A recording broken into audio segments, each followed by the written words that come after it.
Hey everybody, we're officially live. And I'm actually an hour late.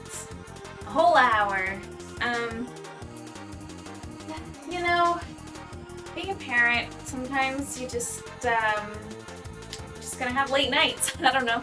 My daughter, she couldn't really sleep and she didn't want to go to bed, so I stayed up with her a little bit till she finally got a little bit tired. Then I could finally get my stuff ready and actually start working on prepping for the stream. So I'm definitely a little bit behind.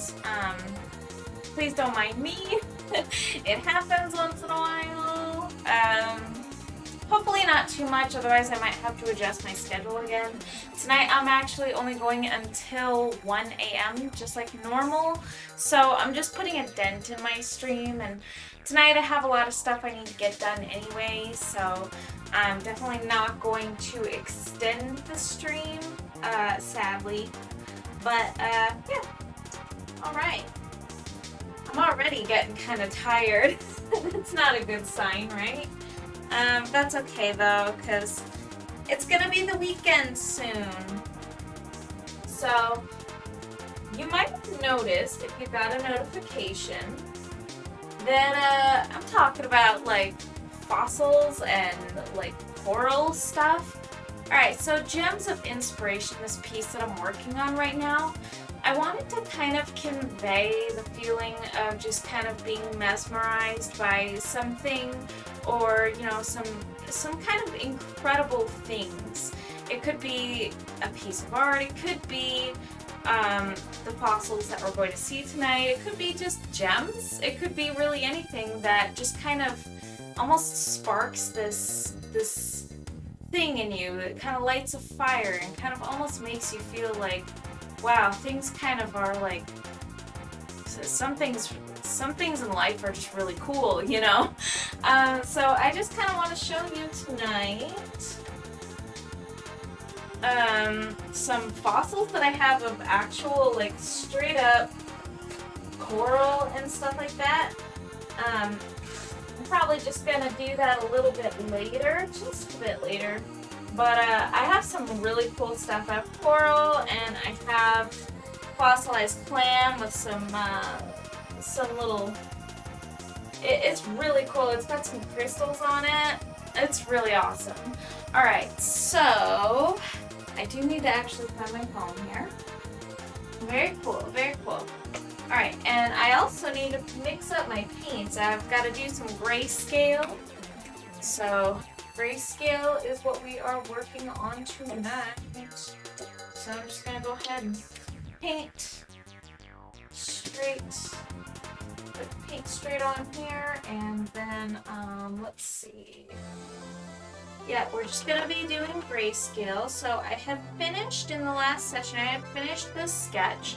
The sketch was pretty basic. And I got started on the grayscale underpainting, so this is kind of where we start to pay attention to the composition and the values and everything. Now, we don't really get too much into detail in the underpainting, because the underpainting is just meant to kind of like cover the canvas so that it's easier to paint on top and to kind of map out composition a little bit better. So you know, details and stuff like that can get lost, they can get remade, and so we're just not going to focus too much on that. In fact, I'm going to take my glasses off tonight because I don't want to see details. That usually actually kind of clouds my vision just a bit. It's better to not be able to see the details, because then I can actually pay more attention to the bigger picture, the bigger shapes. Yeah. Alrighty. Oh shoot. I got a friend who wanted me to message him when I was going live, or before I was going live, as heads up, and honestly, it slipped my mind. No offense to him. I hope he's alright with that. I guess I might as well do that. I feel kind of bad forgetting. Alright, so let's message him. Oh gosh, I forgot.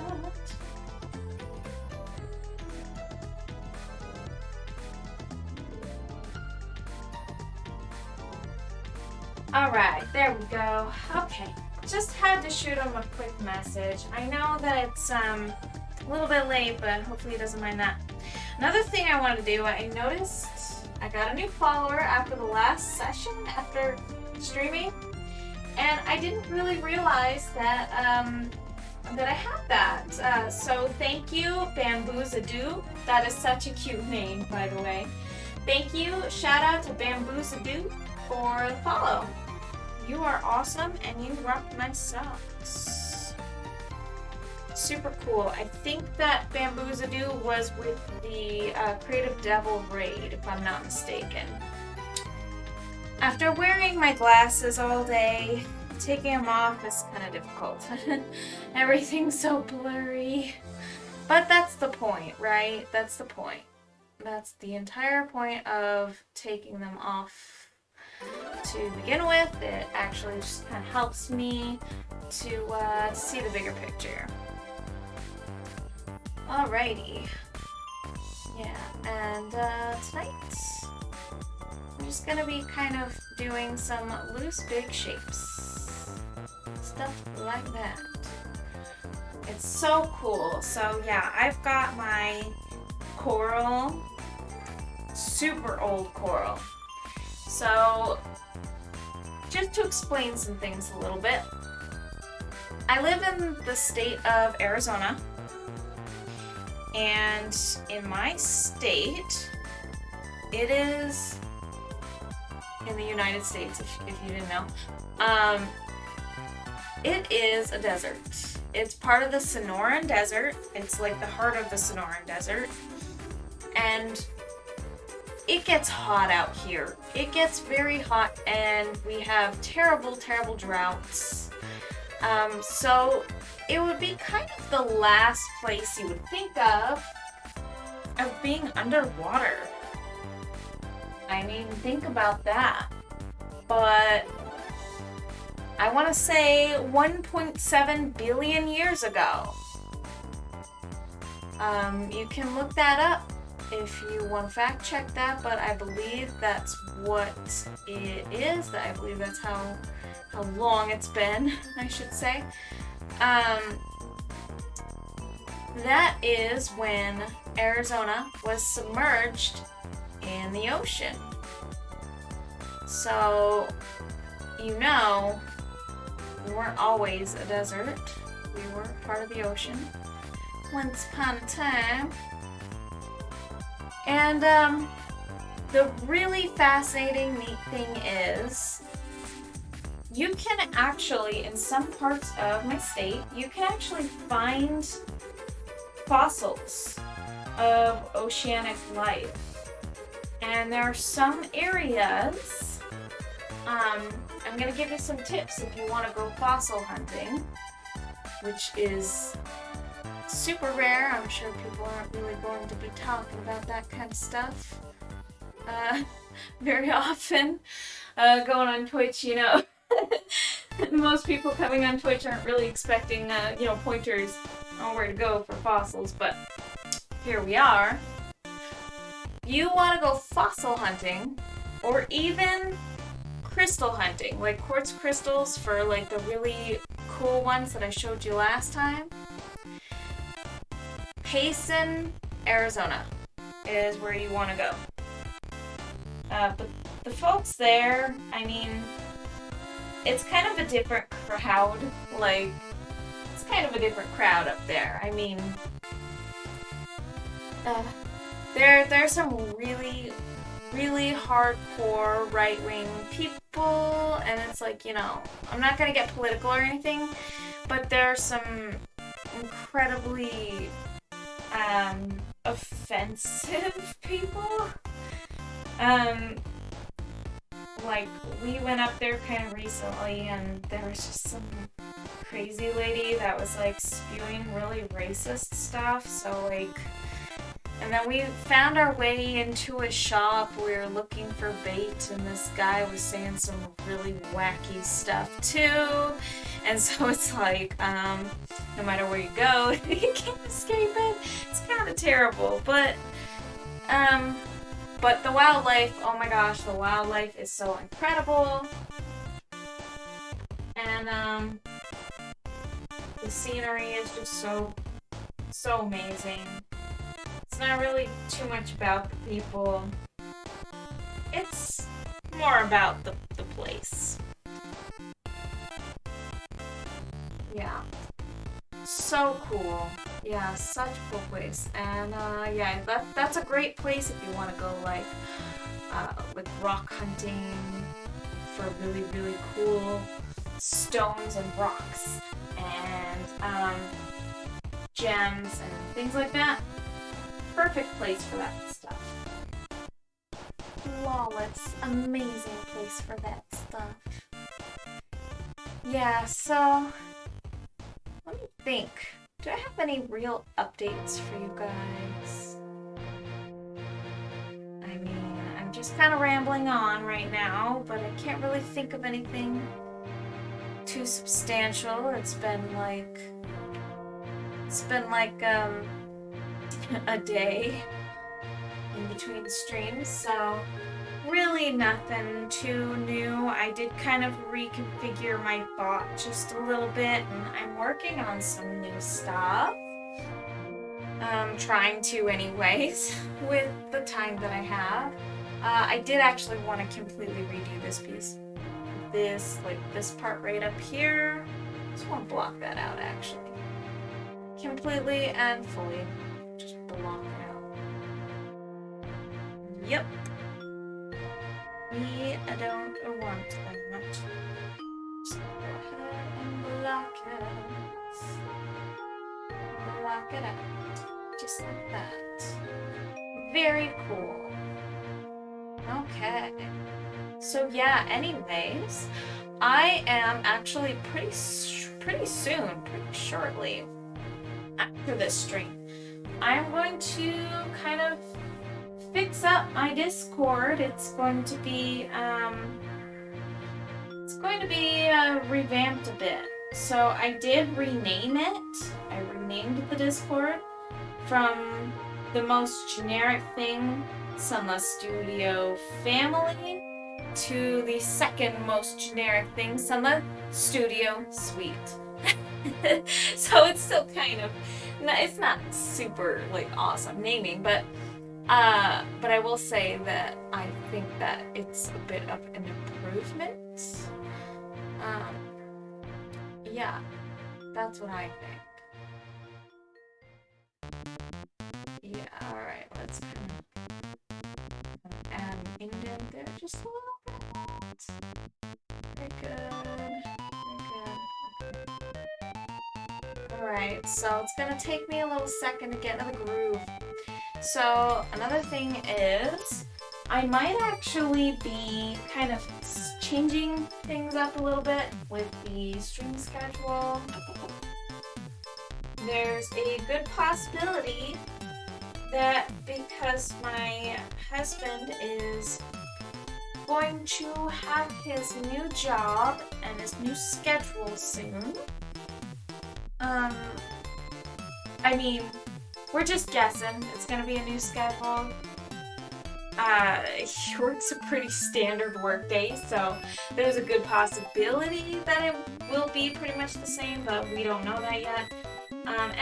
Anyways, whether or not his schedule changes, I think I'm going to change my stream schedule just a bit anyways. And the reasoning for that is I'm just trying to iron things out a little bit. So when I chose my stream schedule to be Tuesday, Thursday, I picked those days because they're pretty kind of evenly dispersed a little bit. And it's only 2 days of the week, so it's pretty manageable. And it's only just a few hours, and it's at night after my daughter has gone to bed. So I think, you know, that's pretty manageable. That's pretty good. Um, but I'm also thinking that perhaps it would be wise to kind of adjust it a little bit and just kind of like a tune-up. So it's not a terrible schedule. It works okay. But there are a few things that I feel like could be optimized a little bit. And honestly, I feel like with a day in between, I get kind of out of the groove. There are a couple things that happen. I get a little bit out of the groove with the art. Sorry, I just stepped on the camera tripod. Okay, good, I didn't mess it up. I get a little bit out of the groove with the art. So that is one thing. I sort of kind of like get rusty, I guess, or like kind of forget where I was at just a bit. Just barely. I feel like if I did 2 streams or 2 nights back to back, perhaps it would be a little bit more, like I'd probably feel a little bit more like in the groove, like still kind of in that mode, you know? But with the day in between, it gives me a nice break, but it also kind of kicks me out of that. So it's not perfect. It's nice to have the day in between. But at the same time, I feel like I kind of, you know, get out of the groove almost just as much as the weekend. So I was thinking, like, well, what if maybe, like, during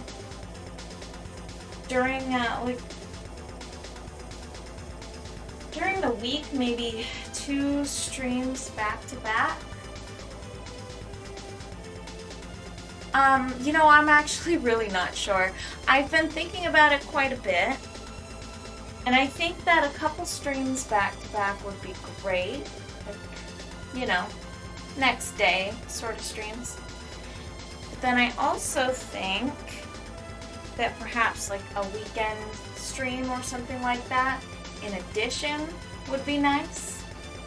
But we'll see. We don't really know yet, and I don't really know what kind of schedule my husband will have, so we will definitely see. Yeah. So I'm just gonna fill this in with a nice gray right now. And this gray is going to, the thing that I painted, like the details that I painted over here before, those lines were kind of a mistake. I really do need to focus on the bigger picture, and I feel like I need to kind of blot in all of the big shapes and colors first before I even pay any kind of attention whatsoever to things like lines, because those things don't really matter. And the worst part is if you start to just do lines around on the canvas, you have to like carefully paint around them, and that's just a pain in the butt. Like, it's almost inevitable that you're gonna be doing a little bit of that anyways, but yeah, I mean,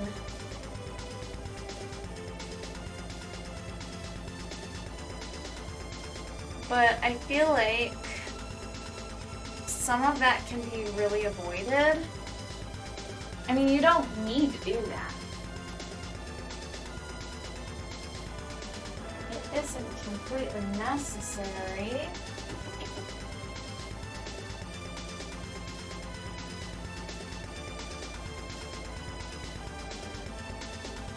I feel like I should probably use a lighter gray and just kind of add like that cave, surrounding cave area over here as well. Nice. Okay. Should probably add a little bit of white to that. Very nice. And we're gonna add a little bit of white actually in the surrounding area and just kind of frame this. Yeah, very cool.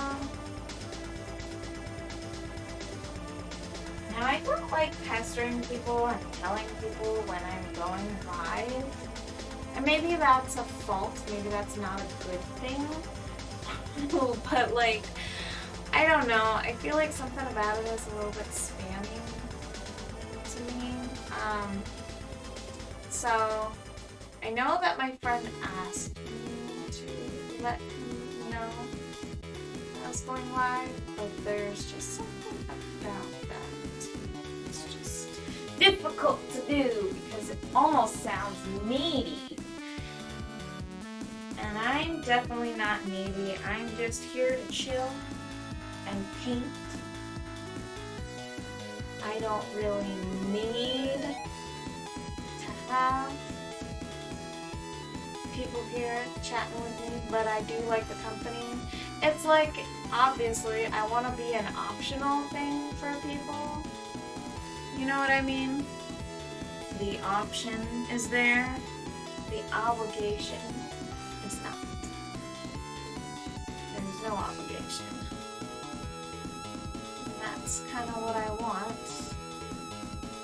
Alright, so I want to get this part darker. Okay. And this part is a little bit tricky because I'm trying to preserve this horn right here. And the cool thing too is that my VODs are not only stored on Twitch for a couple weeks, but they're also stored on YouTube. So all of those little VODs,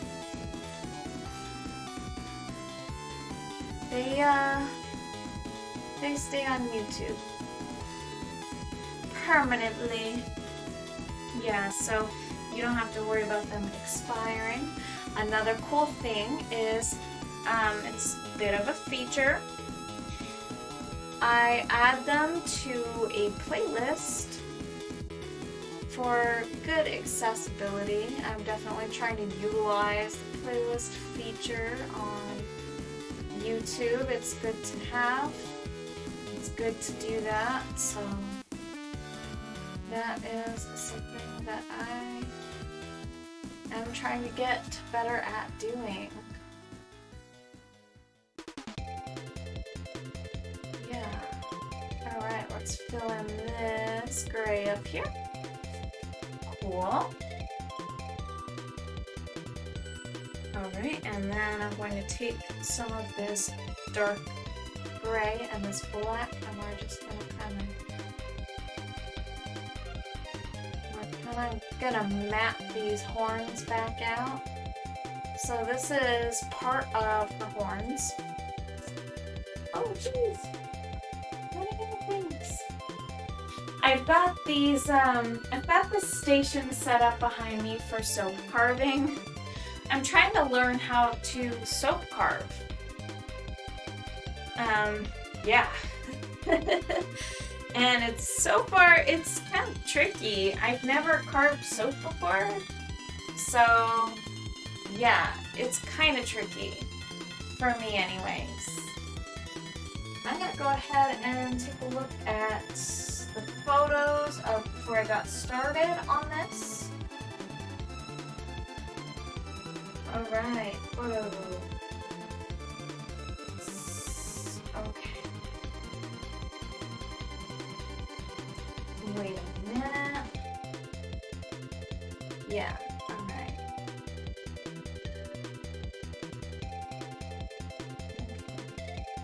So this is her top horn piece. So she's got horns up on the top of her head. And then she's also got horns that kind of go in the back. They're almost like, they almost kind of just branch off in different directions, really.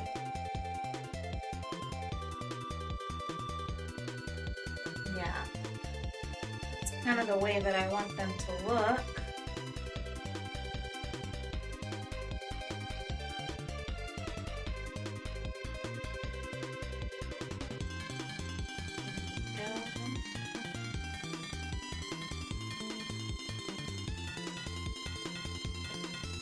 Very nice.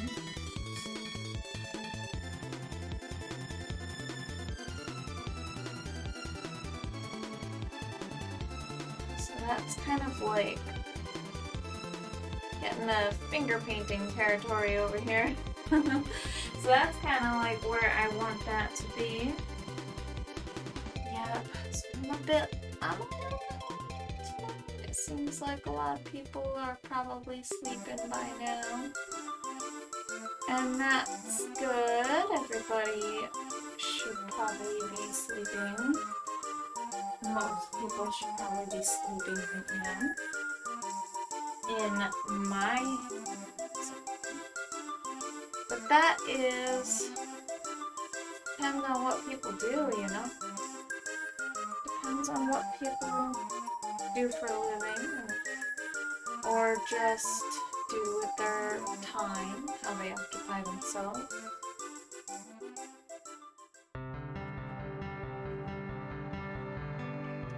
The thing that I don't like is when people compromise their sleep to visit me in my stream, which I think is super sweet, by the way, but because the thought is there, but I also feel really bad. It makes me feel really bad because I know sleep deprivation so very well. It is not good, not fun, and not something that I want people to do just to catch my streams. Oh my gosh, it's Bing Smoko! Hi, jumping on before bed to show some love. And oh my, I'm already in love with this painting. Well, thank you. That's awesome. Well, thank you so much for visiting. I appreciate you. Yep. I was just talking about not being okay with people compromising their sleep just to visit my streams. So I hope that you get good sleep tonight. Don't ever feel bad for going to bed. That's just what I'm, you know, trying to get across right now. Pretty much, that's pretty much the gist of it. But I appreciate you very, very much. I am a little bit late to streaming tonight, actually, because my little daughter, she couldn't sleep. So I hung out with her for a little bit, and she's pretty upset, man. Usually she goes to bed a little bit earlier, but she just couldn't tonight. So I hung out with her for a little, and then I let her go to sleep on the couch because she was really kind of struggling. So she's actually kind of sleeping on the couch right now. She doesn't usually sleep on the couch. It's not a normal thing. But sometimes if she can't sleep, I'll let her do stuff like that. Aw, don't feel bad. We're grown. Sometimes it's nice to sneak online and get a little dopamine hit before bedtime. Oh, well, that's awesome. Hey, while you're here, I might as well just kind of show you guys.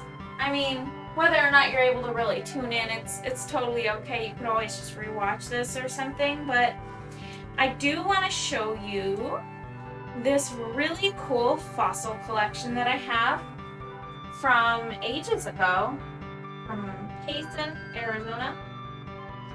And some of this, I'm going to actually probably move this up here because it doesn't belong. But I'm going to go ahead and turn on the hand cam really quick just so that we can take a look at it. So this is a little fossil collection that I have. Hopefully it connects. Let's Make sure it does. Okay, yep, it's connecting. All right, so check this out. These are like all different coral and fossils and things that I actually found in Payson. And there's a little clam in there too, but let's see. Let's just look at some of these pieces. So this stuff, this is all like fossilized coral, straight up like coral from when Arizona used to be underwater. That's like a rock that's like sediment with coral through it. And yeah, all these fossils of coral, they're so cool because Arizona once upon a time was underwater when I would say, I think that when I looked it up, it's like 1.7 billion years ago. So these are super, super old. They have to be. They literally have to be. And you can go digging for them up north in the mountains. And this one's a clam. This one is my favorite because it's a clam and it's got crystals on it. But it's a legitimate, like an actual clam fossil, like a stone. And it's really cool. Yeah, so that's just some really fun stuff, right? Rad, right? My gosh, I love collecting cool things, and if you know where to look, you can really find this stuff. There are places in Payson where you can actually totally find this stuff. But yeah, it's all just, this is some kind of like mud bubble or something. I find a lot of these in that area. They're like, I'm not really sure. It's just sediment with bubbles in it. They're probably some, you know, not fully formed geodes. They probably, if they had a longer time to cook, they'd probably actually turn into geodes. But yeah, check this stuff out. It's, yeah, it's just straight up old coral. These pieces of coral, they're all just... I just like to show this kind of stuff because this is like the kind of stuff of life that inspires me. And you know, the topic is gems of inspiration. So, and then also this one I actually bought. I cheated. This one isn't something that I found, but this is an Ammonite that I actually purchased from Wall Drug in Wisconsin, in the Wisconsin Dells. So, I think it's Wisconsin Dells. No, maybe not. Maybe it is. I can't remember. Maybe it's not. I don't remember where Wall Drug is. But anyways, this thing is so cool, and I really, really like it. I bought it for like $8 when I was like traveling around, so I thought that this was really nice and just a cool thing for my collection.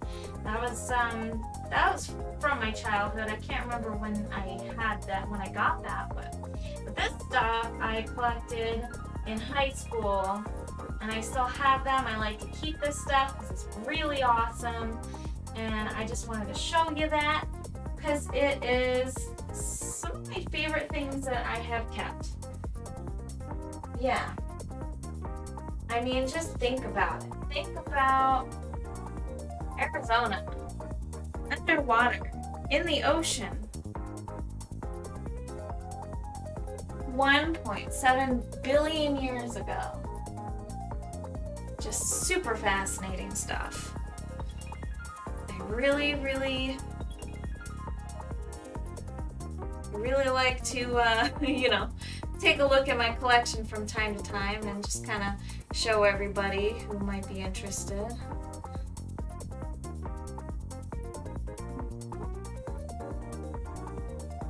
Alrighty. So far so good. We are making progress here on this little painting. And yeah. I kind of got rid of the wing over there. Let me just actually bury the rest of this. There. Okay. So yeah, we're just gonna kind of surround this, and then this right here is the moon, and it's going to be kind of backlighting things a bit, but then we'll also have a light source over here. Thanks for sharing. Mind-blowing. Thanks for sharing. Yeah, absolutely. Honestly, it's all my pleasure. Thanks for looking. Thanks for watching. My my bot. My bot tells us how long that I've been live. Just so that people can kind of gauge. Since there's something that I've noticed about streams is that nobody really knows when it's gonna be time to kind of hang up the hat, unless the streamer explicitly says. And so I feel like if people want to know that, then maybe they can kind of do the math and figure it out a little bit. And that information is there.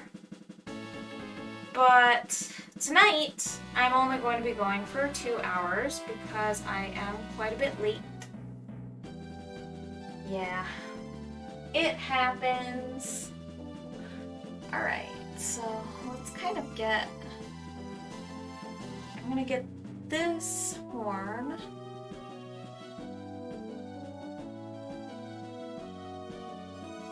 Okay, just like that.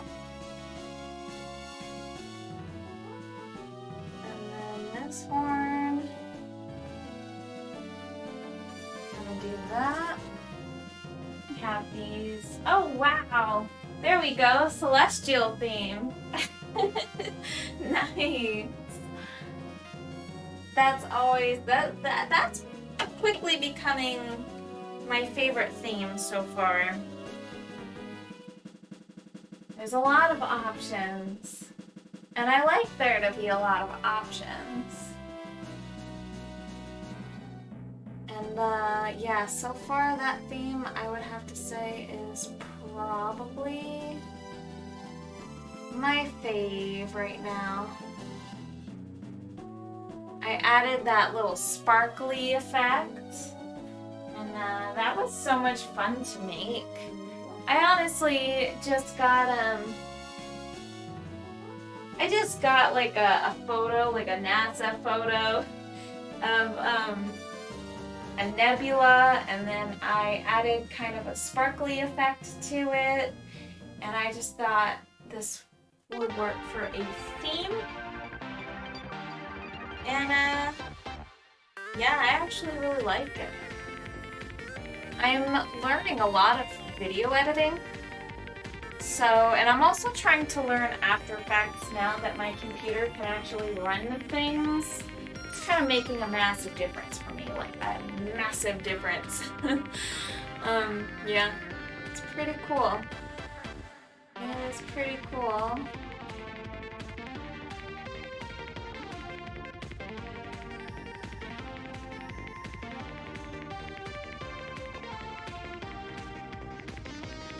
Alright. Kind of want to add, that's a horn right there, and then I kind of want to differentiate that piece from like the surrounding area. And in order to do that, I might have to kind of start doing this just a bit. And then we'll add a little bit of white, just a touch of white. And then I'm just gonna smear that with my finger. And there we go, and that'll kind of help us map out where those horns are. Right. And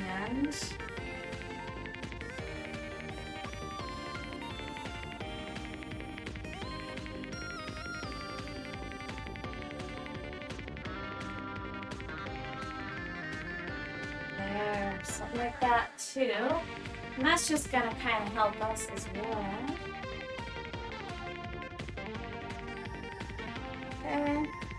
Kind of a high contrast there. And get a bit of a high contrast in here too. high-ish contrast. Yeah, there we go. Okay.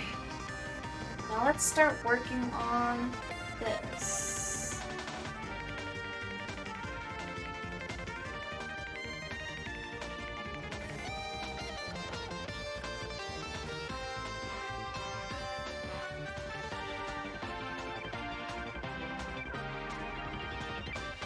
Very cool, very cool.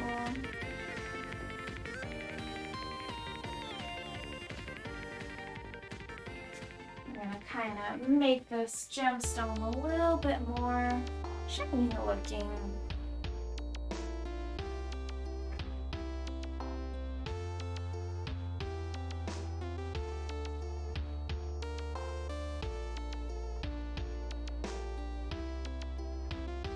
And then let me think.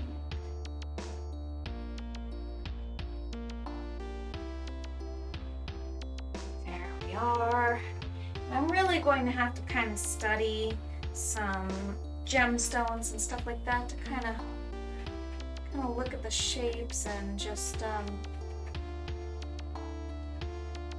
kind of get to know them and how to paint them.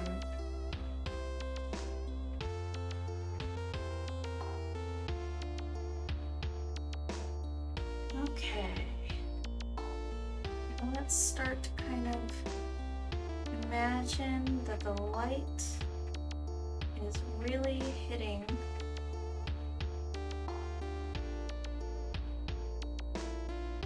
Whoa. Oh! There's a cricket in here and it's massive. I heard a sound and I was just like, oh, I have company. And indeed I do. It's a cricket. That's my company.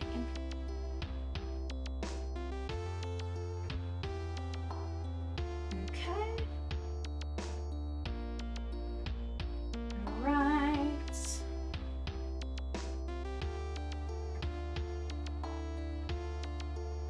Let's go ahead and kind of blot in some grays over here. And a massive cricket over here. I'm pretty grateful that the scorpions haven't been all over the place. It's actually been really nice not having to worry about that.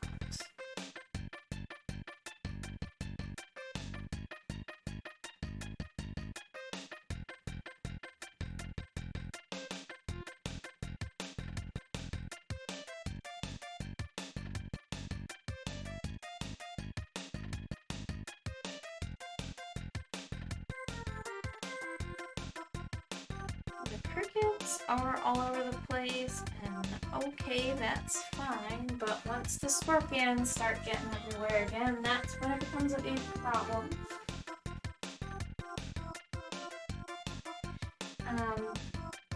Hey, howdy, hello! Speaking of insects, have you guys been getting a ton of butterflies lately? We have. I think so. We noticed a ton up in Pace, and there's Pal! Space Daddy Gangsta! Hello, hello! Welcome! Oh my gosh, hello everybody! Yeah, I haven't really noticed butterflies in particular, but let me tell you, we actually have had flies everywhere out here in Maricopa, because Maricopa is the place where flies thrive. I don't know. Flies are everywhere. It's horrible. Yeah, so we've been dealing with that quite a bit, but and mosquitoes and beetles. But the beetles I love. I love the beetles. Hello everybody. How are you doing this evening? There's our little cricket jumping around my workshop, confused as all heck, not knowing why she's in here. They're growing massive too. Man, the monsoon season has been wild for the bugs. They love it. Well, welcome everybody. I hope everyone's having a super good evening. I'm a little bit behind. I hope that's okay. Because my little daughter, she had a hard time sleeping, so I hung out with her a little bit. And yeah, she's doing better now, obviously. She's finally gone to sleep, which is why I am streaming. She fell asleep on the couch. I just kind of let her. So I figured I'd probably put her in her bed when I finish up here. I had bad cluster flies one year. That was awful. And I heard you've always been a bug fan. Yes, I have. I absolutely adore bugs, particularly beetles, mostly. I love beetles. They are the most fun of all of the insects. I'm not a giant fan of spiders. I'm okay with spiders. I'm just not a giant fan. And there is a bug in particular, an arthropod, that I am not really into. Would you like to know what that is? Centipedes. I am freaked out by centipedes. They freak me out. Oh my gosh, Creative Devil! Welcome, hello, hello. How are you doing this evening? Girl, I heard you reached affiliate. Wow. I didn't even get a live notification. It happens. It happens actually a lot, I think. I don't get a lot of live notifications even when I have the bell on. It's terrible. Twitch just kind of does that for some reason. I think they have some kind of thing that determines whether a live notification goes out. I'm good. How are you? And yes. Days. Oh, okay. My spring started with a wombat invading my house a few days ago. What? A wombat? Man, Australia sounds wild. Guys, Hubei is from Australia, where the wildlife is... It's like another world, man. It's kind of scary, really. I've only heard a lot about it, and it's kind of freaky. Yeah. All right. So hold up, you guys. Real quick. I want to go like this.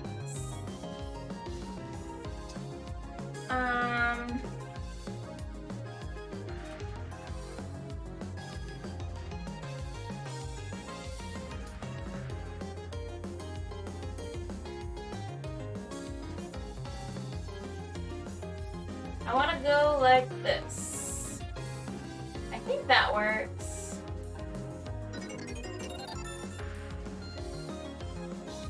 Yeah! Okay, so Creative Devil recently reached affiliate, which is awesome. Go Creative Devil! So she is an artist. If you want to go check her out and follow her and give her all the likes. Give her all of the views, then please do be my guest. Please go visit her profile. She's awesome. She makes really wicked art. Pretty girls. And fantasy stuff. So that's kind of my jam right there.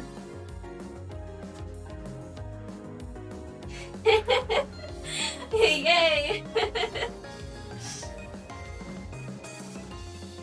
Wombats are very nice, fluffy, and timid. But if you hit one with your car, you'll have to buy a new car. They're brick walls. That's freaky.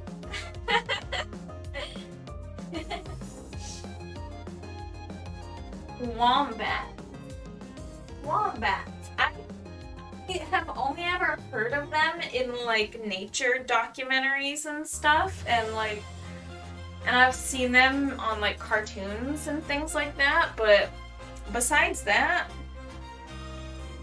we don't see wombats around here. That doesn't happen. They just don't exist around here. You know? It's pretty wild. Some crazy stuff. So right now, I'm not wearing my glasses, so please forgive me if I read things kind of stupid. I'm trying to function right now. The whole stream, actually, you guys. This isn't just as of now. The whole stream, I am not wearing my glasses because I want to be able to see things in a bigger picture. I don't want details to cloud up my vision. So right now, I'm not wearing my glasses. I'm not trying to see details or nuances or anything like that. I'm trying to see big blot shapes and trying to kind of blur my vision a little bit so that I can get a better composition. That's something I didn't expect about wombats. Yeah, none of us really thought, man, I wonder what it'd be like if I hit a wombat with my car, right? Now, deer, I do know that deer will do some serious damage to the car, and of course it's also very sad hitting an animal like a deer with your car, and you know, there's just a few things going on there that's just a really terrible, unpleasant experience. We don't really have deer exactly where I live. We get kind of coyotes out here, but I still don't see them. Like, we don't see the coyotes out here. So we do have like some wildlife out here, but a lot of it's just really small and like struggling for life because it's a freaking desert and it's like not really kind to life.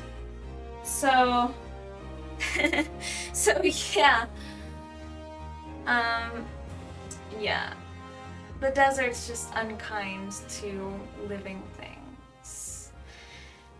It gets kind of harsh out here and things struggle to survive, and things are always like, wildlife is always looking for water out here. There's not really many places to find it.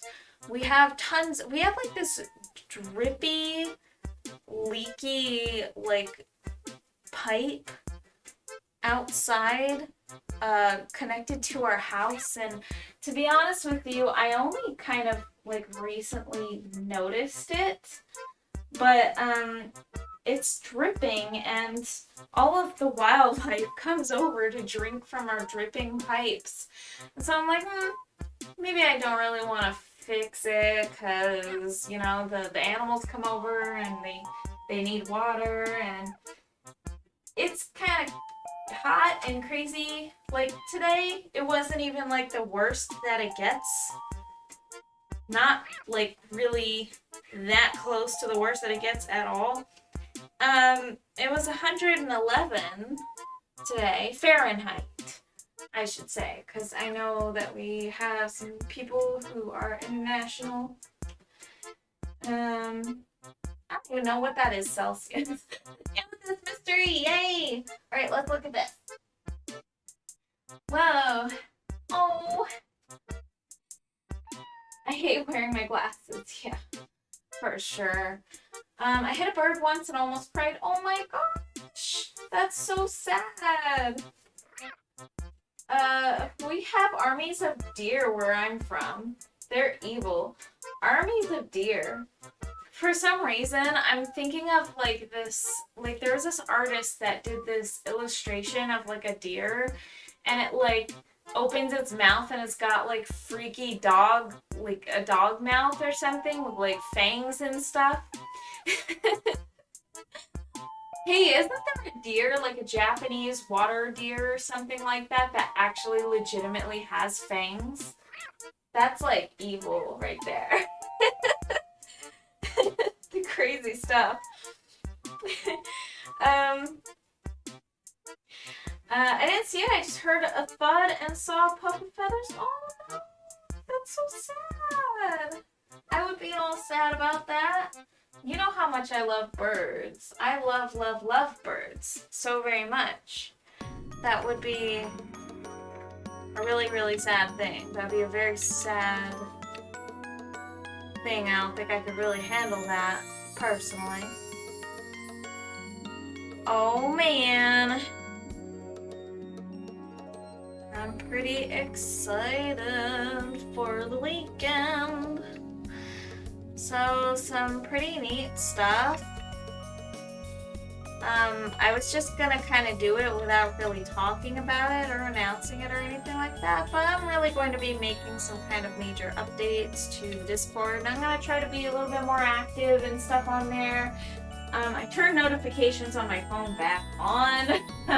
I had them off for a long time because I was really trying to limit my screen time in favor of the fam. I know my husband, he was really trying to limit his screen time, but he's back onto the screen time, so I'm like, you know, me too. You know, because I like to be like on Facebook and stuff, and I like to be on Discord. I'm gonna try to get back into that stuff. Yes. Yeah, so you guys, since you're all here, I'm gonna go ahead and do it again. Earlier, I showed off my fun little collection of fossils. Fossils that are coral from Arizona. Like, you wouldn't think, like, oh hey, like the desert, you know, like you're gonna find like coral there. Like people are like, what are you talking about? How do you find coral in the desert? Well, this is kind of nuts, but Arizona, once upon a time, was under the ocean, totally submerged, underwater. And yeah, fossils. You like fossils? I hope you do. So once upon a time, 1.7 billion years ago, Arizona was in the ocean. So there's some parts of Arizona where you can actually find fossils of coral. It's kind of dope. It's really cool. I learned a lot of wacky like that too at 3 a.m. on YouTube. Yeah, you can find some cool stuff. Arizona isn't real. I like about how deserts exist. Yeah, oh yeah, it's kind of wacky out here. So you don't really expect to see things like coral out here. But, you know, we used to be, I guess, underwater, so that's kind of neat. That's just a fun little factoid. And let me show you the things that I've found out here personally with my own eyes and grabbed with my own hands. Let's go ahead and start up the hand cam. Take a look at it. Let's make sure that it connects first. Just gotta make sure that it connects. Oh, wow. You guys, I'm quickly actually going to change the theme over so that we can see it better. Because there is a filter on this. So let's go ahead and... I will move it back, don't worry. Don't worry. But this is so cool. Alright, so here's the stuff that I found personally. I'm gonna go ahead and just show you. I got a little bit of paint on my hand. Don't worry about that. It's just paint. Okay. So this one's my favorite because it's kind of big. But like, check this out. Look at that. Hold on. Let me just hold this with my other hand that I'm dropping stuff. Hold on. Oh my god, that's crazy. Okay, here we go. Alright, so let's go ahead and focus in on that. Look at that so like this thing has like these polka dots and these ridges and stuff. And then you flip it around and it's got texture. I don't know how to describe it, but it's got this crazy little texture on it. And then also, we've got like these things that are just like broken off pieces with like lines on them. Super neat, super fun. And then this thing, I can't remember what this was, but I could definitely tell it was kind of abnormal patterns, and then you can kind of see like the coral on there as well. So I was just like, yeah, that's definitely fossil, I just can't identify it. And then there are a lot of these things, like I got a lot of those, and then there's some that are just kind of like, they just look like they have these textures on them. That's pretty much what you're looking at. It's just fossilized coral. And then my favorite piece, not this one. This one has like those other pieces like this. They look like this through it, except they're kind of like broken off in the sediment, so you can kind of see that's where the round shapes are. And then my favorite of all of them is this clam that I found. It is a fossilized clam with crystals on it. You can kind of see like the little sparkles. It has like these itty bitty tiny little sparkles. And here's the clam. It's like an actual clam with sparkles that I found up in Payson. And I was just so amazed by this thing. I still am. I can't believe I found a fossilized clam. Yeah, so all this stuff, man, it's just so cool. It's really neat. And then this thing right here is an Ammonite, but I didn't find this, so don't get too excited. I actually purchased this from a shop. It was like a gift shop in Wall Drug. I can't remember where that's at, but I was just traveling across the country and stopped at a place, found these, and I had to buy one for myself. I just couldn't help it. So yeah, I just kind of wanted to show off this little collection here. We're gonna go ahead and stop that cam. I hope you got a lot out of that. Purple Rocks Foggers. Let's switch it on over back to Amethyst. Hold the phone. Alright, so we're back on Amethyst. Yeah, I'm going to need a print ASAP of this dragon, I already know. Oh, amazing! Hey, it's Dorothy! Hello! Mortsit Alex, thank you so much for being here. Awesome, it's been a bit, huh? It's been a little while.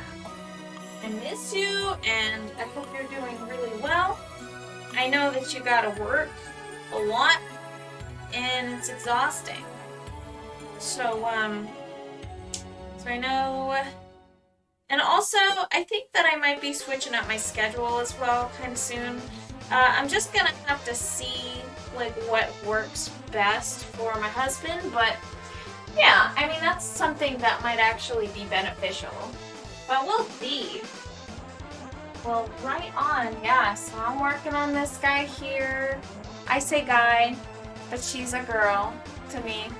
Or she could be a guy to you too, I don't know. If you pick up a print and want to call it a guy, call it a guy. Yeah, it doesn't matter. Yeah, so fun stuff. I'm really enjoying this painting and just like kind of the idea of it. So the reason I brought out all those fossils is because I kind of like showing the stuff that I've collected and things like that. With this painting, I feel like it really kind of goes with the theme of the painting. Just, you know, things that kind of inspire you, and you see things that are just really pretty out in nature, and gems are just really cool. The fossils are cool too.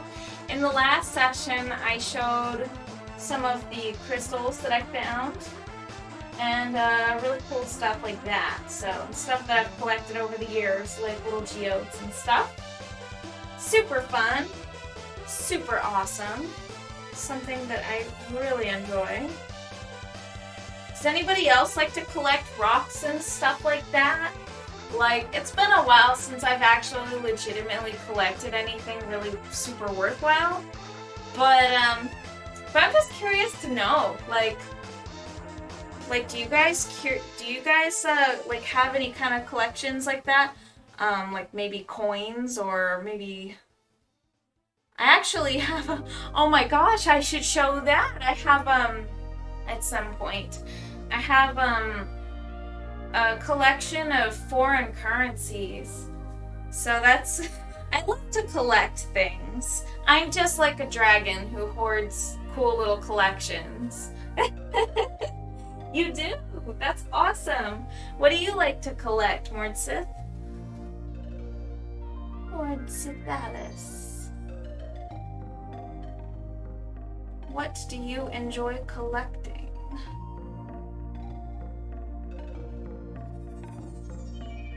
Do you guys? Yes. Because I like to collect all sorts of things. Dragons are indeed one of them, too. Which I'm sure anybody could guess that. So many dragons that I have. But I never have enough. So I paint them, right? That's what we do. If I could make gemstones, I would. So we're just painting them instead. That's what we do. Alright, let's see. I have, oh, Creative Devil says, I have a bottle of seashells in a box somewhere.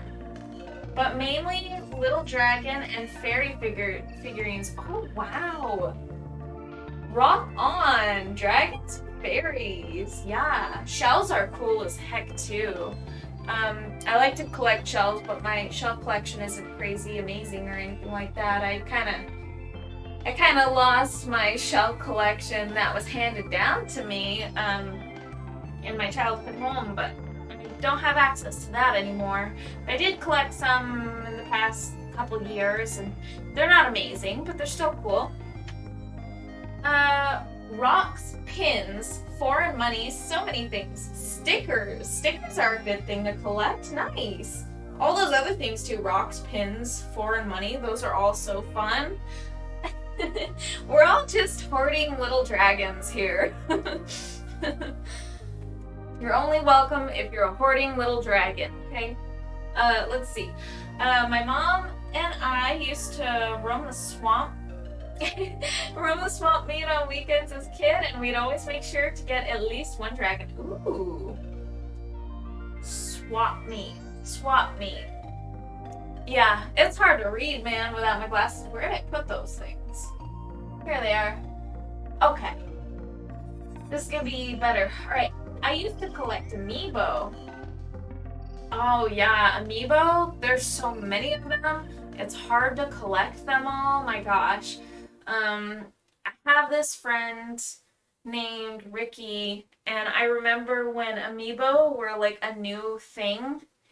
He like had a really big collection all ready to start, like the launch ones. There were a whole bunch for Smash, and he collected so many of them. He had like all of them at launch. I was like, what is going on?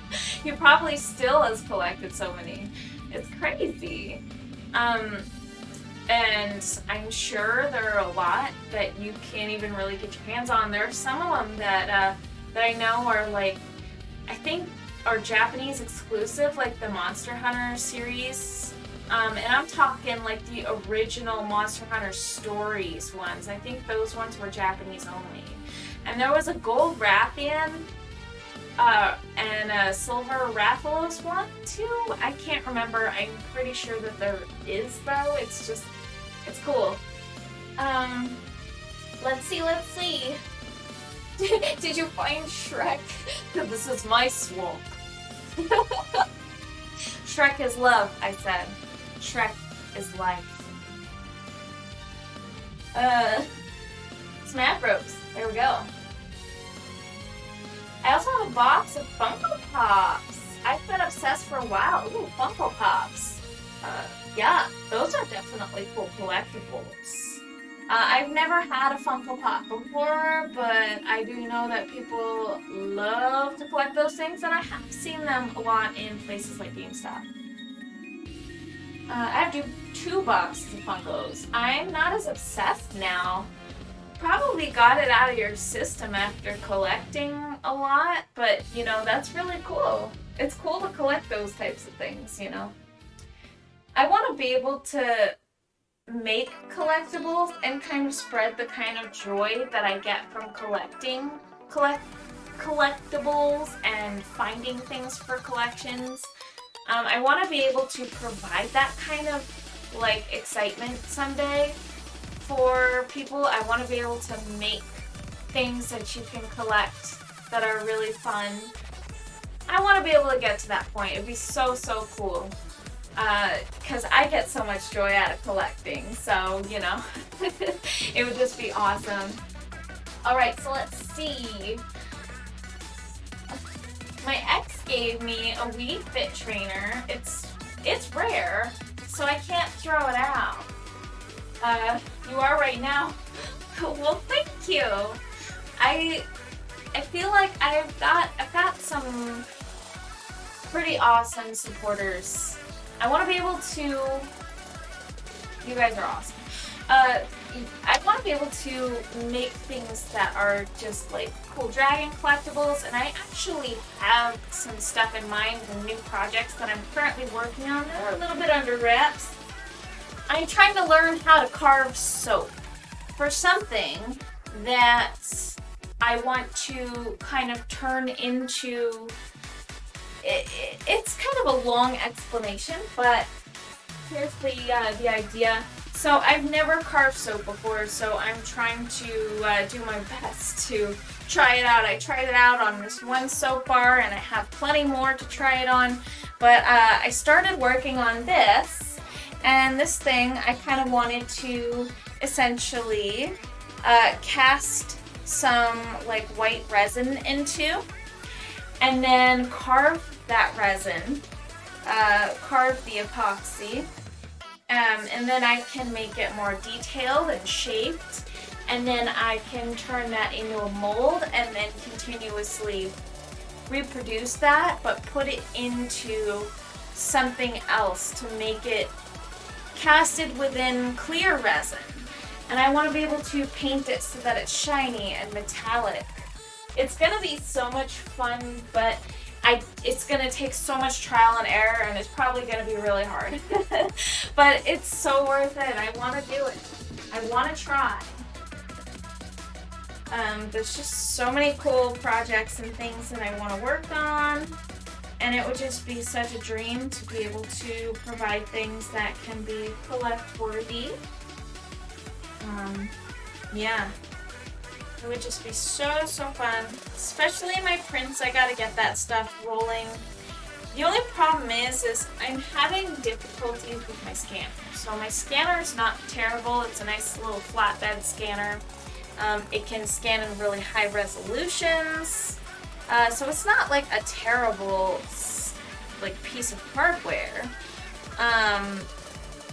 Except that it can't detect color that isn't in the RGB color space, so it can't detect color like UV color. And I have some paints that are UV that actually do have color under normal or natural light. For instance, my Twilight Dragon. I feel like I can't seem to get a really good picture of it for prints. And I have made prints of it, yes, but I feel like it's just not nailing the color. It's not the truest color I can get, and I can't seem to figure out how to do that. But I'll get there. All of it is trial and error, seriously. It's a lot. It's a lot of work. But we'll get there. No worries. And also with Glimmering Seabed, we're kind of facing the same issue. I have a lot of that same paint in there. Some of that UV paint. There are two different kinds of UV paint. and both will not be detected by my flatbed scanner. So I may have to figure out how to get pictures, like high resolution photos that are extremely good. And I think that I know what to do now that I have this new phone with a fantastic camera. It just doesn't have a really, like, it's not really high in the megapixels. It's like, I think like 12 megapixels or something like that, so nothing crazy, but the clarity is extremely sharp, so I might have to take a picture with it and then upscale it with AI. There are certain tools available, but I think they're paid, and I think that they cost a lot, so I might have to invest in that. Boy, it's a whole process, but I want to be able to do that. Jeez. There's so many roadblocks in these types of things. There's too many things. Oh, I want to ask you if you're still studying Chinese. How do you study, what's your process, and what makes things stick in your head, such as words and phrases? I stopped my Japanese studies because I wasn't getting anywhere, because of the way I learn, and I'm incredibly frustrated with it.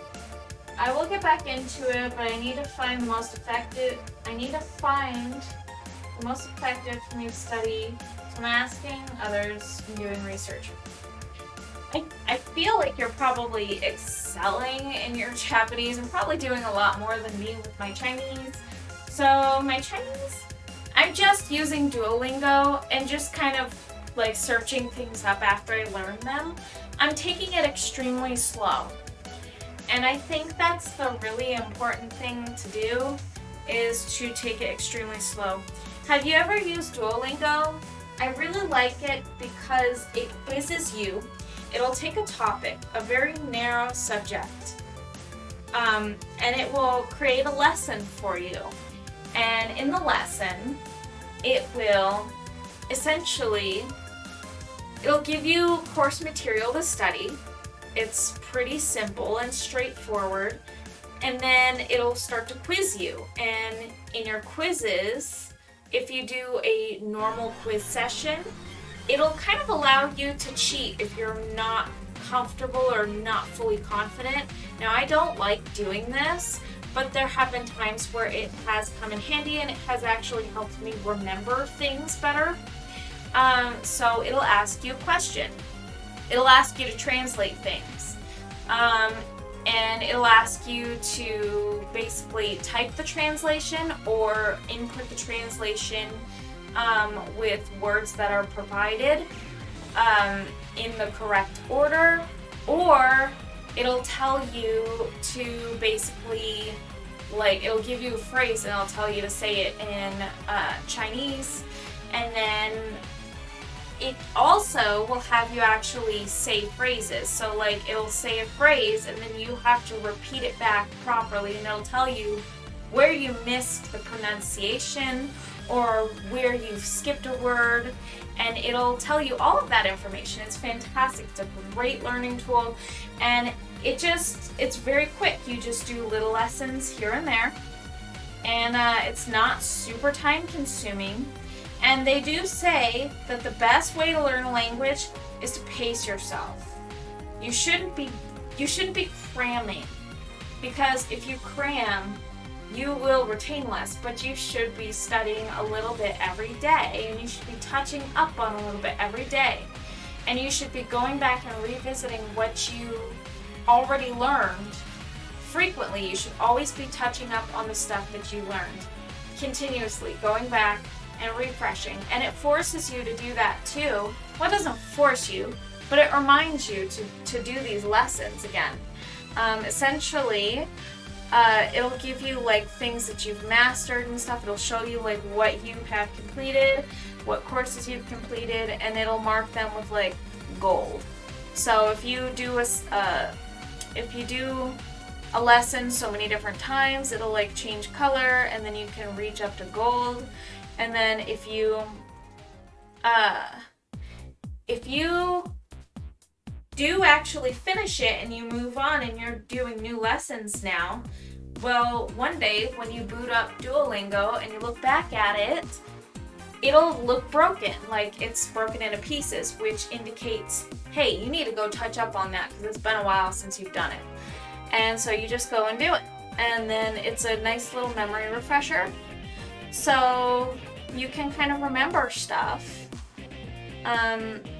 It's fantastic. It's a great learning tool. It gives you kind of an incentive to come back every single day so that you're not like, you know, skipping multiple days and getting extremely rusty and not wanting to come back. It gives you an incentive for coming back. But it also will threaten you and your family for not for not doing the lesson. It's kind of nuts, dude. Like the constant pestering and stuff is a little wild, but if you listen to it and if you actually do your lessons, it's not a big deal. Alright. Yeah, I started with Duolingo but having problems. I gotta go, it's late. Have a good rest of your night and stream. Well, thank you so much for being here, Creative Devil. I hope you have a super good night. Thanks for chilling with me and talking about cool collection stuff. It was really fun talking about that with you. I hope you have a super awesome night and get some rest. Yeah. Very cool. Duolingo is having problems. So what kind of problems is Duolingo having for you?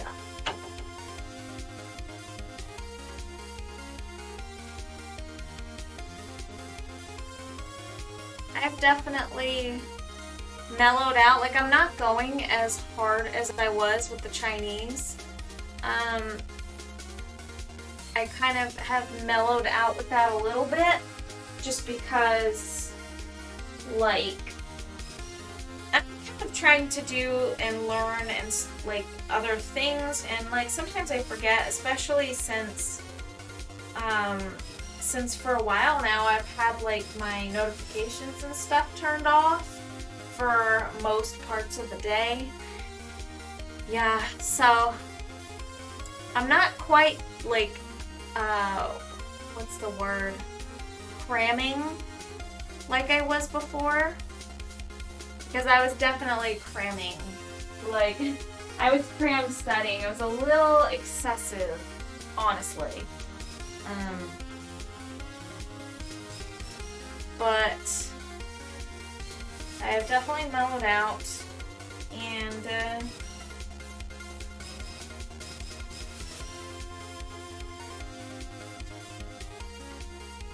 wow, these are fun to paint. I'm sorry, you guys. I got really quiet because I'm just actually really enjoying the process of painting.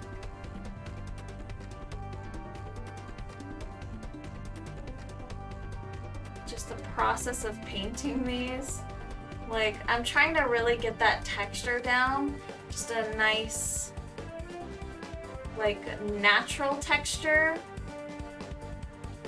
But of course, I'm trying not to add like a ton of detail or anything like that because I will have to actually paint over it, but it's just nice. So over here, I'm going to be adding like stars and stuff in the background that you can see, and this is the moon, of course, and then we'll have some clouds kind of coming through. It's gonna be fun, really, really fun. All right, so let's see. Audio ones. For example, text.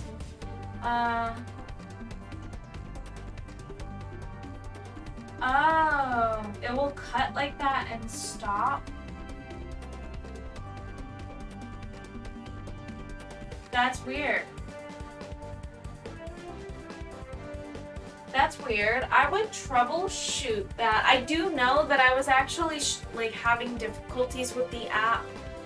When I would have it on my phone, I would have a setting on for battery conservation. So I'd put it in like energy mode, where it would just kind of like conserve as much energy as possible by like cutting certain background processes and stuff like that. And I do know that when I have that setting turned on, it causes Duolingo to kind of freak out like that. So just make sure you don't have like any settings like that on. And if you do, turn them off for your lesson and then turn them back on when you're done for the day. Yeah. Unfortunately, I know that that is a problem, and it's a known issue, I think. Or maybe it's not even an issue technically because the phone is in a certain mode. Not really sure what that would be classified as. Alrighty.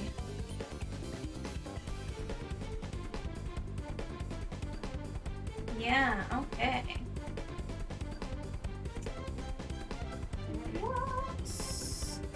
So tonight, I am going for another half an hour. Holy crap.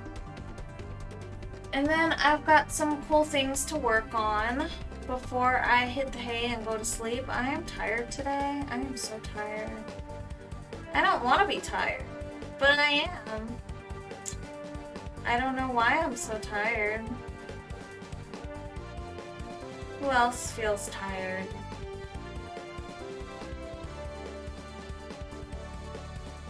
This is just fun. I'm really enjoying this this cave thing that I got going on here. And of course, our little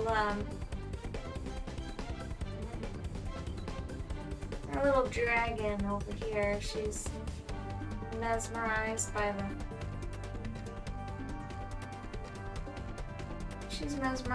the cool thing that she found.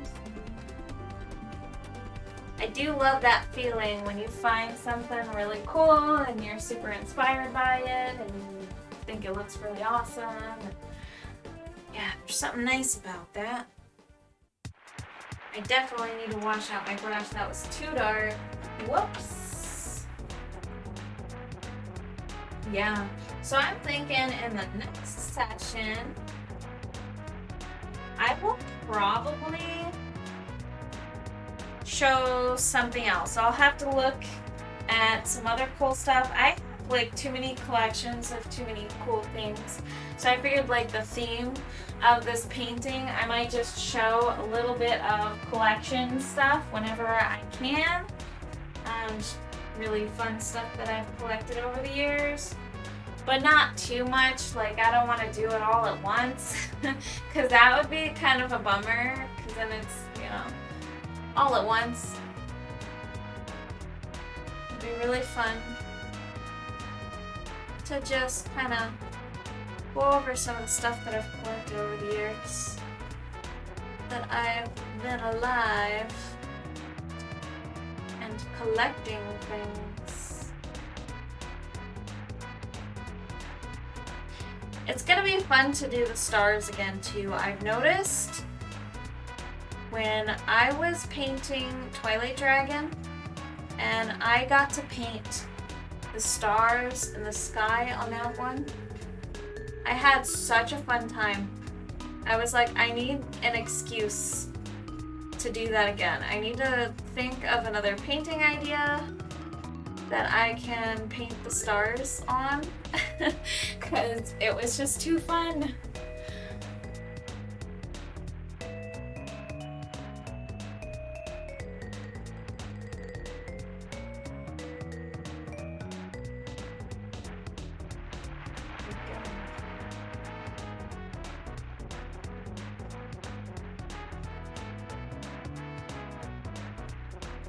There we are.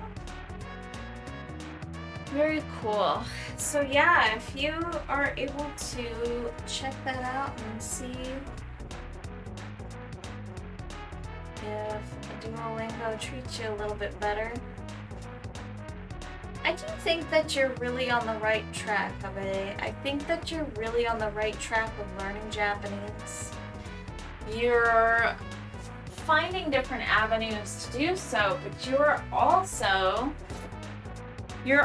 talking to a whole lot of Japanese people and trying to kind of, you know, bridge the gap by actually having people to study with and teach English to. So I just think that that is probably one of the best things that you could do for studying and learning. I mean, some people charge for that kind of stuff. I mean, that might even be a way to make money for you. I'm like dead serious. I joined a Chinese Mandarin group on Facebook, and there are people who are native Chinese Mandarin speakers who know some English and are able to translate some things, and they are advertising their business basically to teach Chinese. And I'm not even kidding, like that's something that people do to make money. So it might be something you might be interested in doing. Very well could be.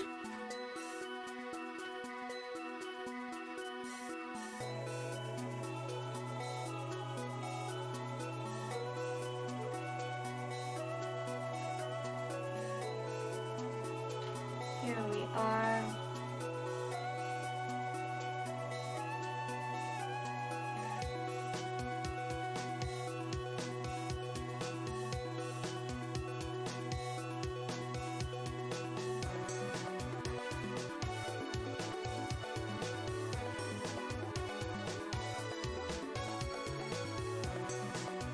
Alright, so that looks quite a bit dark, but to be honest with you, I think I really want to make that glow, but I'll get that figured out once I really start applying color. I think that once I start applying color, it'll make it a little easier.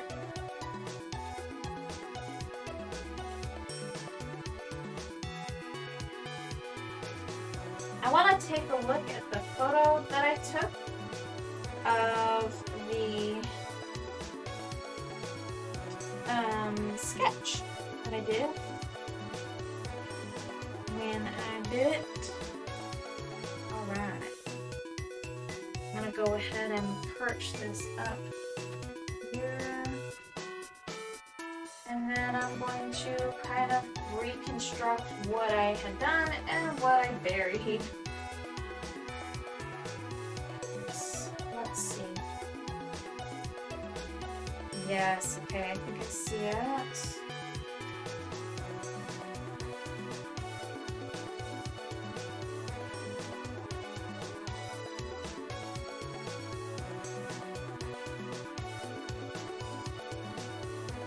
There is one little spike.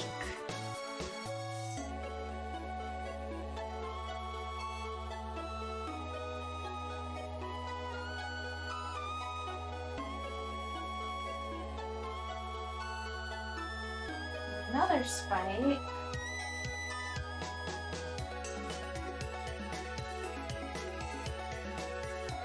Not quite sure if I like them like that. I might.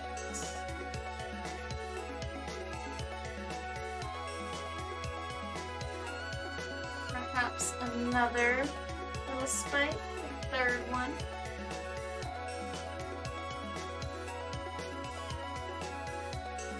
Just kind of have them lined up like that. Looks very dragon-esque. Super fun. We are making progress tonight. Only 2 hours of streaming, but gotta make it count. Just gotta make the whole thing count.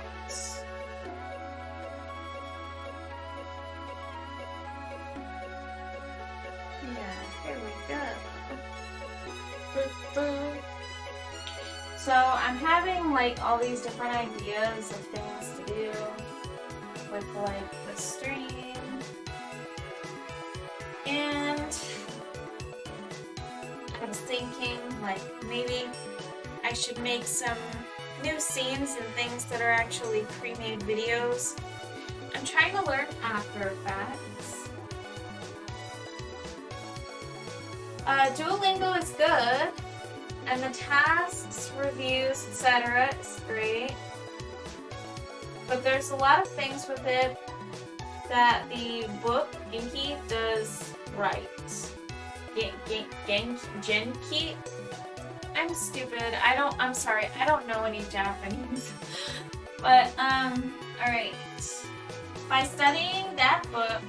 Oh, but studying that book is hard. I'm sorry. My glasses aren't on. I should put them back. Genki is a university level book, so I want to use that physical book over Duolingo. So I want to find a way I can use it effectively and remember stuff easy, but make it fun, you know? I don't retain things I learn now.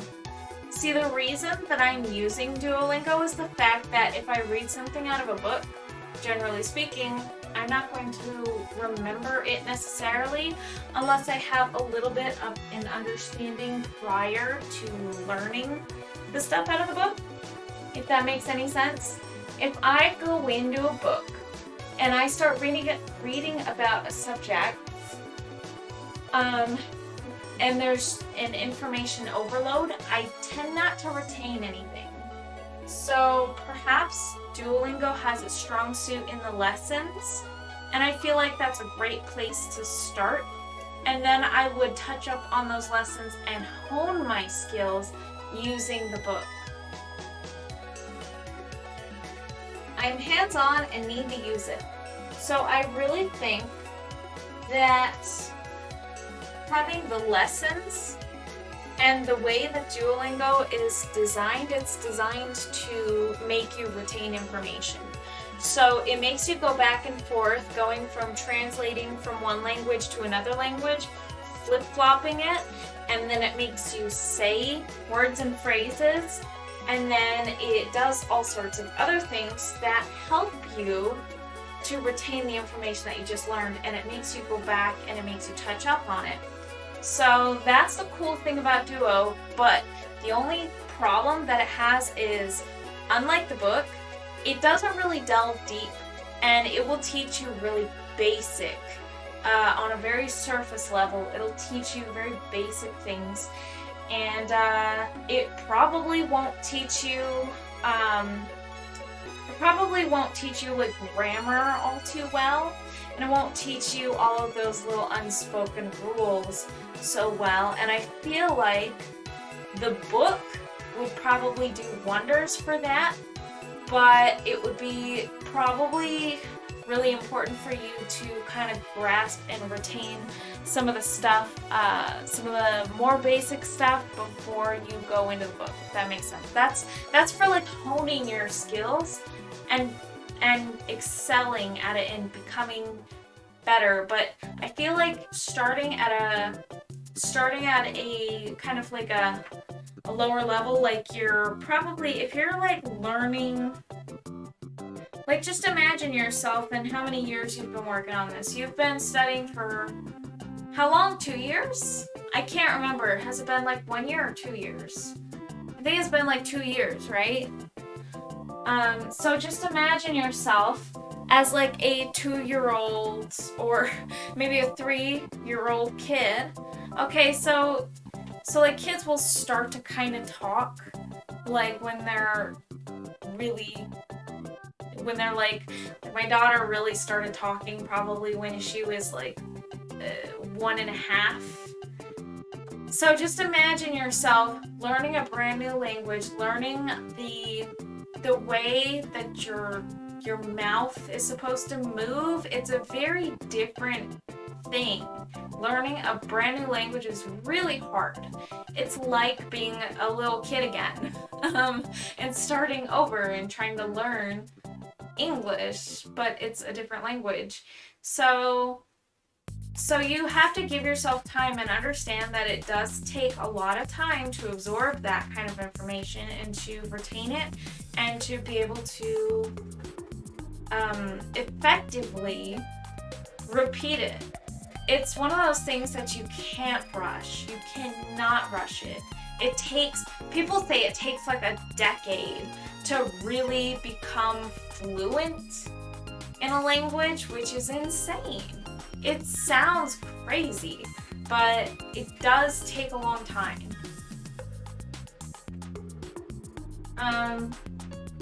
Hands-on, I need to use it. Oh, I already read that. Oh, that's good.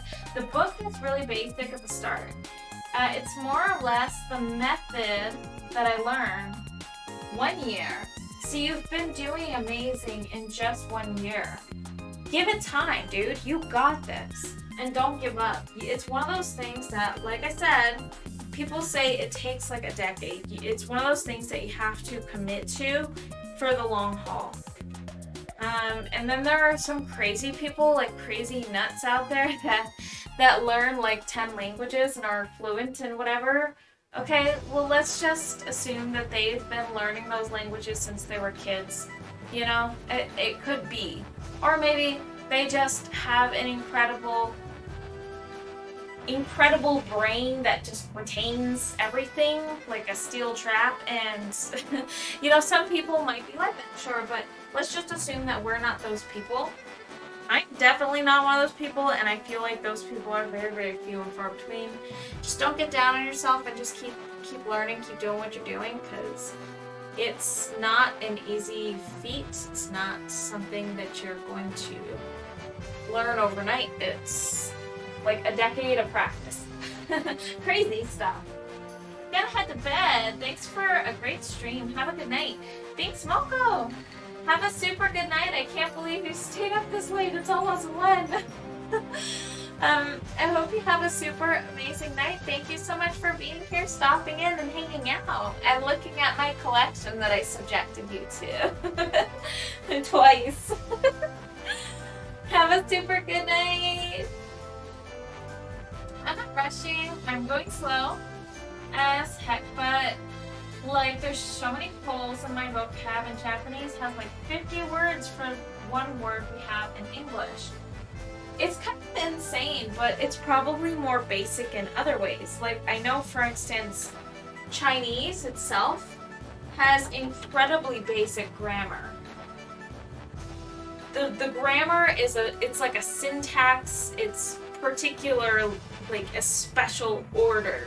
And it's easy to remember the order that things go in. And so it's not like, it's really easy in that regard, but I know what you mean, because there are definitely a lot of words for the same thing, and the characters, oh my gosh. The characters. So Pinyin makes it easier to understand the pronunciations of things. But there are so many variations of like the same characters, and I'm still really trying to figure that out. That's gonna take me to really figure out. Now, the characters themselves in Duolingo, I'm actually really good at memorizing them, but I have to take it one step at a time, because it's only when I start looking online, looking at those groups and looking at like actual Chinese stuff that's outside of what I already learned in Duolingo that I start to get kind of confused, because you have tons and tons of characters that look exactly like pretty gosh darn identical, except for like one tiny little mark, and there's like a million of them. That it's like having a never-ending alphabet, you know. It's kind of frightening.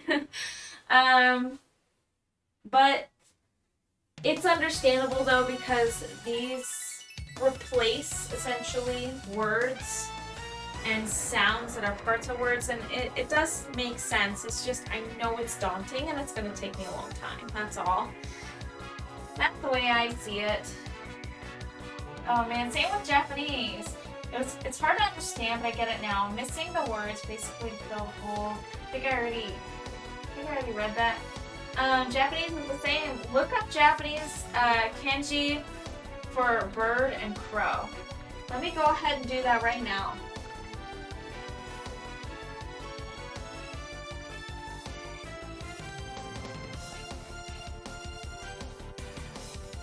Japanese.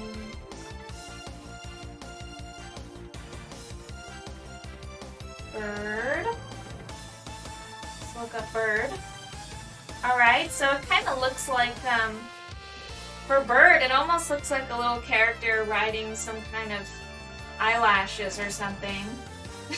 I always remember things in these really abstract pictures. Now let's look up crow.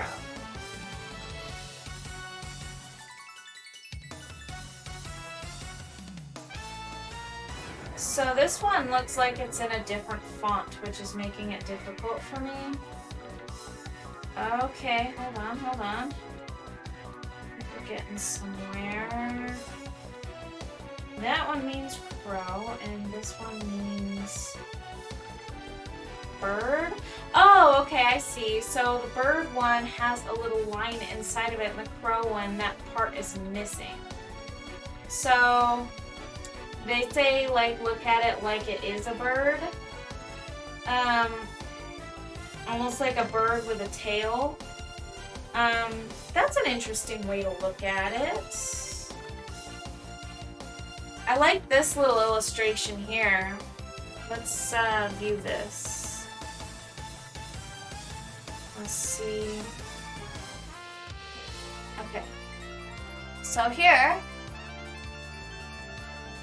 this is kind of a nice little illustration that kind of tells us, like, the difference here. So the bird one has, like, the eye, basically. It's got, like, an extra line in this spot, which could be kind of disconnected depending on the font or whatever. Of course, this is someone's, like, illustration of it. Obviously, this isn't the actual symbols, but that makes sense. Because you can't really see the eye of a crow because it blends in with the rest of the bird, I guess. You have to make sense of things in extremely abstract ways. But I feel like that will help. If you come across, like, symbols that are, at least for me, if you come across symbols that are really difficult or very samey, I start to make up these rules in my head. I look at them and I go, this is the reason this looks like this, and I just make something up completely. It's not even, like, legit. It's just, you know, whatever makes the most sense to me. And then that's usually how that information sticks, is because I create a reasoning behind what I'm looking at, even if it's completely made up. It still helps me retain some of the info.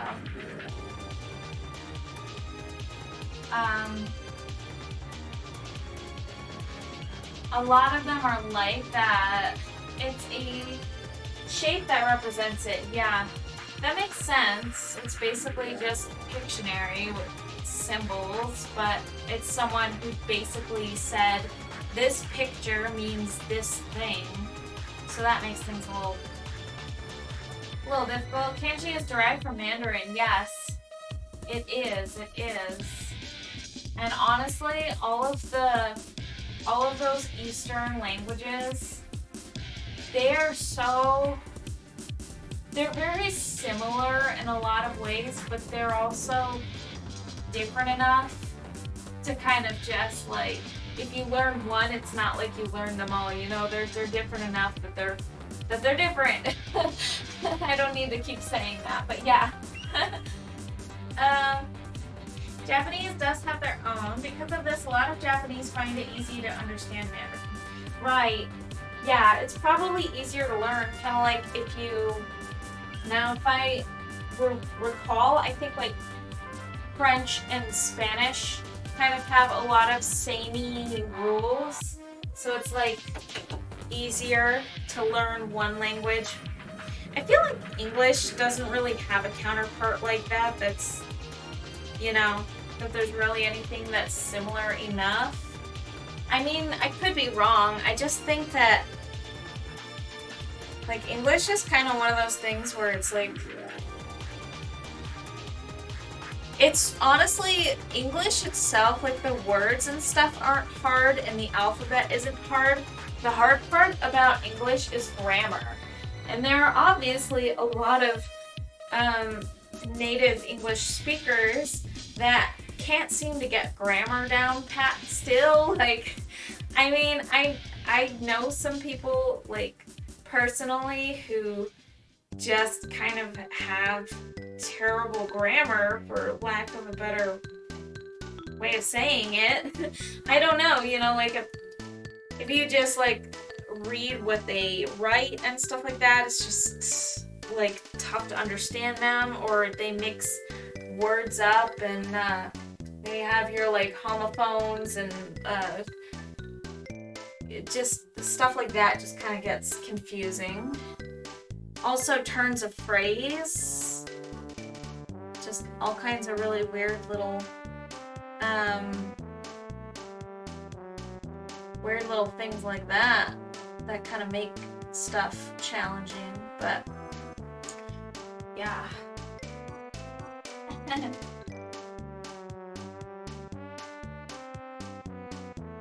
There's a kunyomi and onyomi in Japanese. Kunyomi is the Japanese reading, and onyomi is the original Chinese reading, but using katakana to make the sounds. Okay. So, I know that, like, with Mandarin, inflection and, like, the way that you say something with, like, your tone can change the meaning of a word completely. Is it the same way with Japanese? Because I know, like, with Pinyin, it'll teach you how to use your inflection. So, like, you have, I think, like, 4 different, I haven't counted them up, but I think it's 4 different tones that you can use. And depending on which one you use, it can alter the meaning of the word. But then there are certain rules. So, like, if you say the word on its own, you have to have the rigid tone, the tone that is assigned to that word exactly.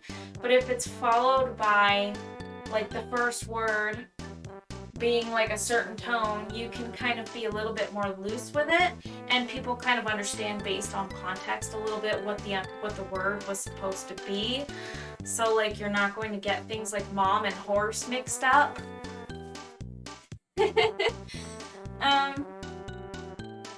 It's a high-low thing, yes. Okay.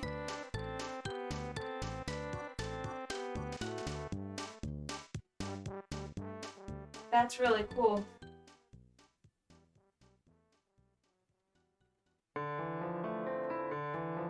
Alright.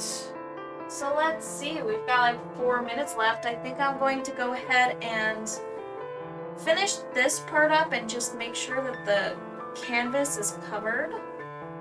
Now we actually have completed the coverage part of the painting. That way all of it is covered in grayscale. And we have our composition pretty much ready. I do have to get into the eye over there, and I think I have to kind of fix up these little spots kind of around here. Just probably do something like that. Okay, cool. And then, yeah, so we'll probably be wrapping things up a bit shortly.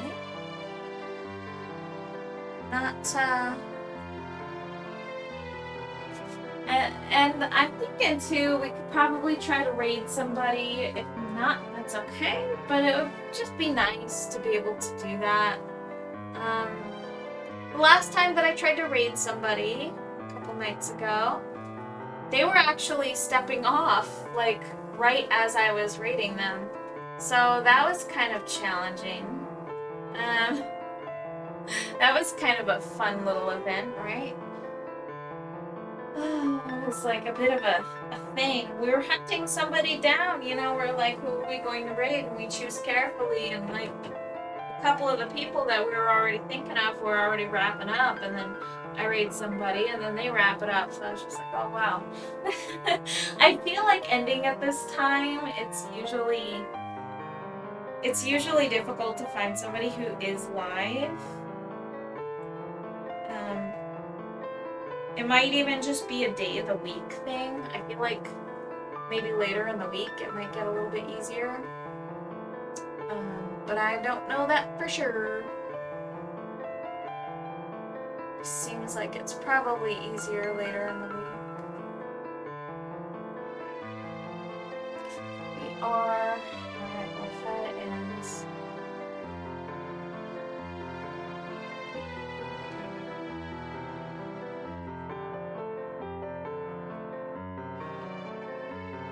Just gonna go ahead and add her little lashes there, just a bit.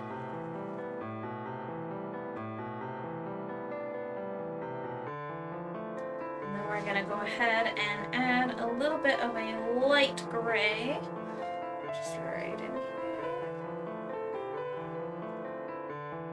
And then a darker gray. Get back in there with a darker gray. Gotta make sure I get the paint that isn't dry. It's kind of amazing that my paint isn't like dry even after not using the humidifier, just because we have had so much weather with monsoon season that it has been pretty easy, pretty manageable. There we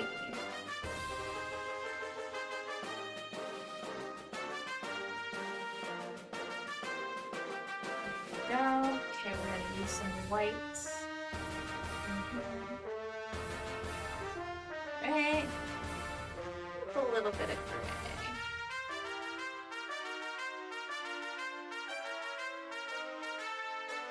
A little more white. This part's a little tricky because it's so small and I'm using that cat tongue brush.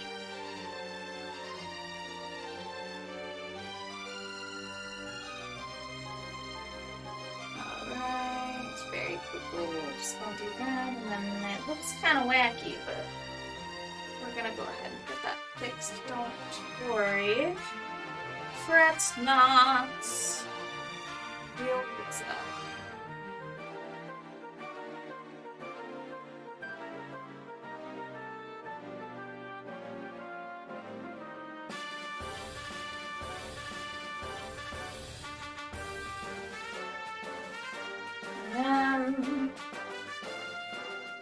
It's probably good for now, but I feel like when we paint over, it'll probably be a little less cartoonish and crazy.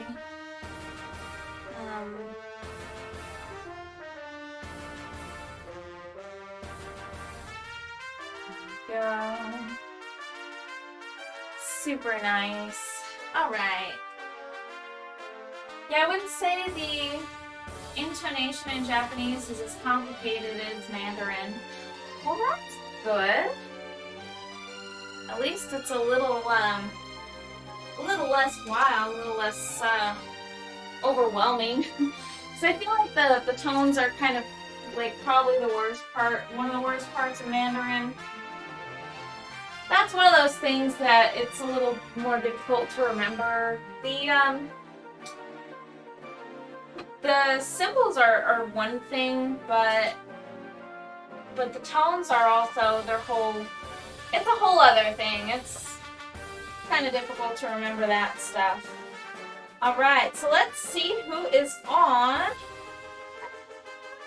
Anybody on here? It seems like I don't really have any viewers. Pretty much everybody's fallen off.